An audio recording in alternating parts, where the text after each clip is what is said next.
नमस्कार, मी वंदना बोलत आहे. वंदना रेसिपीमध्ये आपल्या सगळ्यांचं स्वागत आहे. मी आज सांबार बनवणार आहे. त्याच्यासाठी लागणारं साहित्य ते बघून घेऊया. हे बघा, मी एक वाटी डाळ शिजवून घेतलेली आहे, बारीक पण करून घेतलेली आहे. तुरीची डाळ एक वाटी घेतलेली आहे, बारीक करून घेतली कुकरला शिटी लावून. आणि 2 शेंगा चिरून घेतलेल्या आहेत, एक छोटासा वांगा चिरून घेतलेला आहे. आणि हे बघा, थोडीशी चिंच घेतलेली आहे, थोडासा गूळ घेतलेला आहे, 4-5 कढीपत्त्याची पानं घेतलेली आहेत, एक लसणीची पट्टी घेतलेली आहे, एक छोटा कांदा चिरून घेतलेला आहे, थोडासा अद्रक घालणार आहे, अद्रक लसूणची पेस्ट, आणि हा अर्धा टमाटा घालणार आहे. चला आता आपण करायला घेऊया.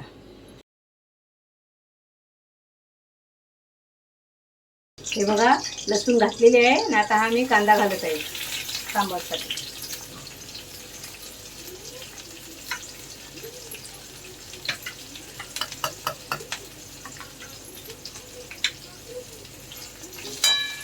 कांदा ब्राऊन झाल्यानंतर आपल्याला अद्रकची पेस्ट घालायची आहे, त्यानंतर टमाटा घालायचा आहे.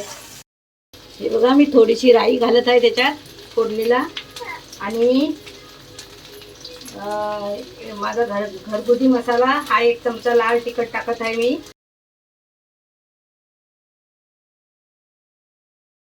2 चमचे टाकलेले आहे. आणि डाळीमध्ये शिजतानाच हळद घातलेली आहे आणि थोडासा फोडणीला हिंग घालत आहे. हे बघा, हा अर्धा टमाटा घालत आहे. आणि आपल्याला आता हे शेंगा आणि वांगा घालायचं आहे त्याच्यामध्ये. आणि हा थोडासा गूळ ह्या डाळीमध्ये घालत आहे आणि थोडी चिंच ती पण डाळीमध्ये घालत आहे. आता हे चांगले शिजल्यानंतरच आपल्याला डाळ टाकायची आहे त्याच्यात.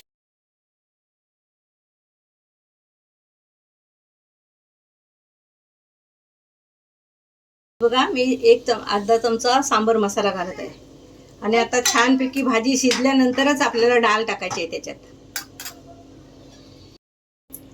हे बघा, आपला सांबार रेडी झालेला आहे. मी त्याच्यामध्ये डाळ पण घातलेली आहे, चवीपुरतं मीठ पण घातलेलं आहे. आता शिजून पूर्ण तयार झालेला आहे.